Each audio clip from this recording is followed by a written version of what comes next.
I mean, one of the things that I remember you mentioning to me was that you saw that people were saying, well, we've heard a lot about the right hemisphere and how important it is and what happens when it's deficient. But what about the left hemisphere? Yeah.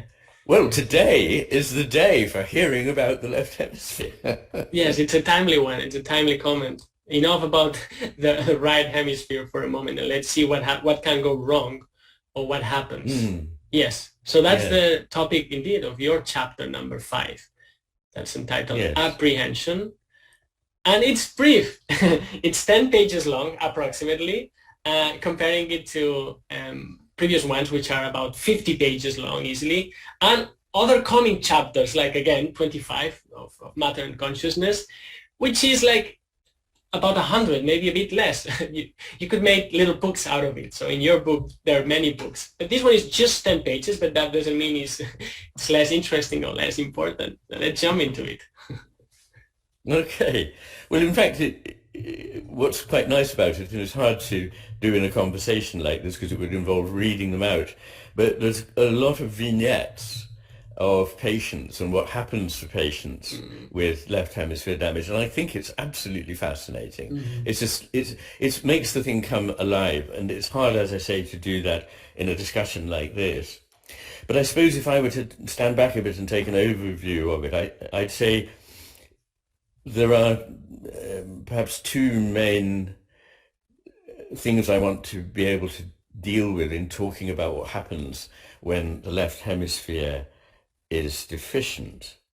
One is to do with utilization, and the other is to do with representation. So let's try and use those as waymarkers in our discussion. And you mentioned the title apprehension, and I understand, of course, that the word apprehension can be used in many ways in English, but I'm making a distinction between apprehension and comprehension. And it is supported by the etymology of the terms in that apprehension means holding on to something, grasping it and getting it and holding it, whereas comprehension has more the idea of holding something together. And it's in that coming together, again, the encounter and the ability to hold disparate elements together in the mind, which is the 440 of the right hemisphere, that understanding takes place. So I'm contrasting the left hemisphere gives us apprehension, the right hemisphere, as we've explored before and as we will continue exploring, gives us comprehension. Yes, I mean, you touched off there a whole range of ideas that are important, and we must try to explore. Um, I think what's clear is that when there's damage to the left hemisphere, the world is still there, and the world is still comprehensible. But what the person, the sufferer, has to deal with is the fact that they no longer find it easy to utilize the world or to represent the world. Those are the two areas, I think.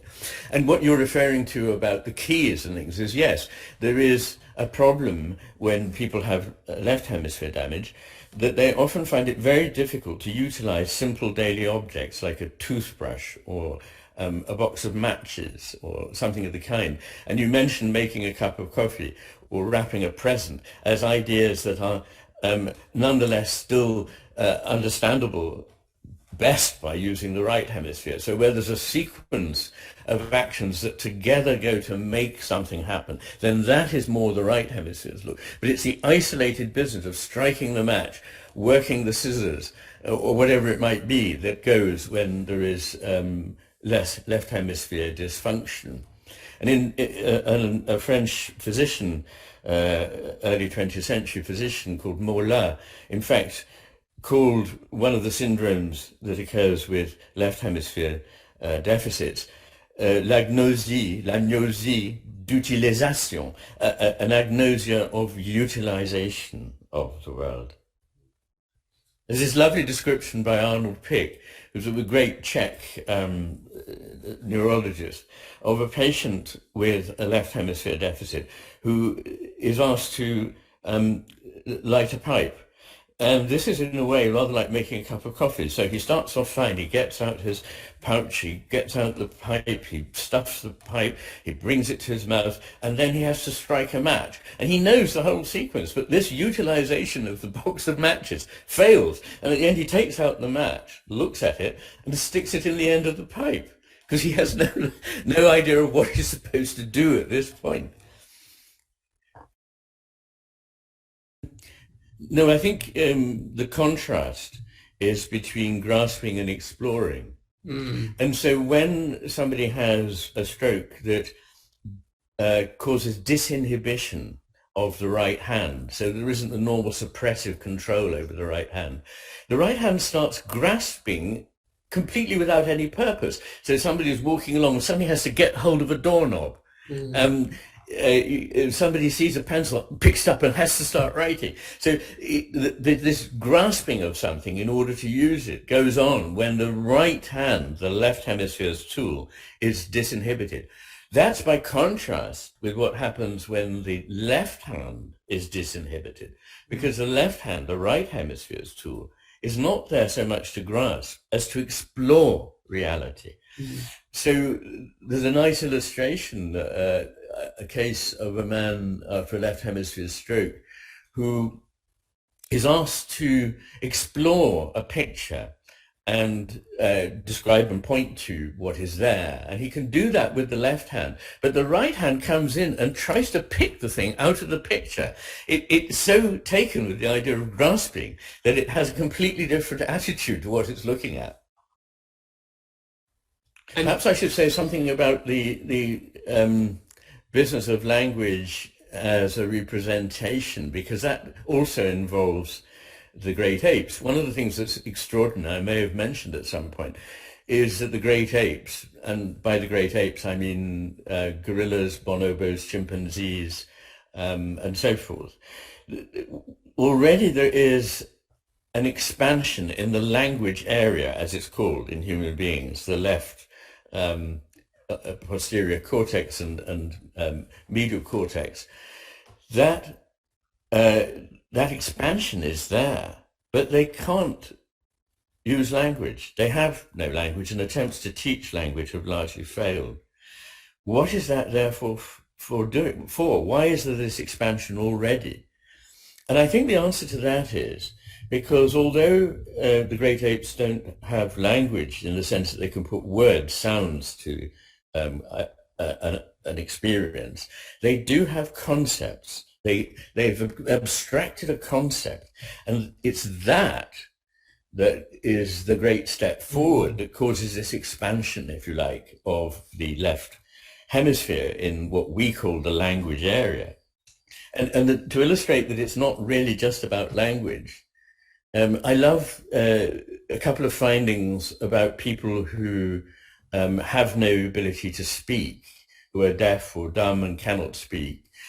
And you think that, for example, lip reading, given that you know the right hemisphere is very good at understanding the movements of faces and interpreting faces, and the left hemisphere is not at all good at it, you'd think that the right hemisphere was the one that served lip reading, but it isn't actually. It's the left hemisphere that serves the lip reading, because what it's looking at there is representations, sounds or words or movements for a concept.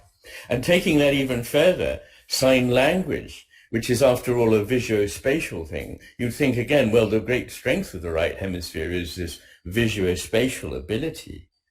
But in fact, sign language is interpreted by the same cortex that in a hearing person would be understanding an utterance. So again, what I want to make the point is that the so-called auditory cortex is, the key thing about it is not audition. The key thing about it is representation. And it just happens that in us, that is with words, but it could be with signs, visuospatial signs. And that's equally, why I think that I'd just like to say that, I think one of the things that's I would hold is that the visuospatial strengths of the right hemisphere are not so much merely about the modality, the visuospatial modality, but about the fact that for us sight is the most dominant sense and the one with which we assure ourselves that something is real. And so it really lines up not auditory in the left, visuospatial in the right, but representation in the left and the actual presencing of reality in the right.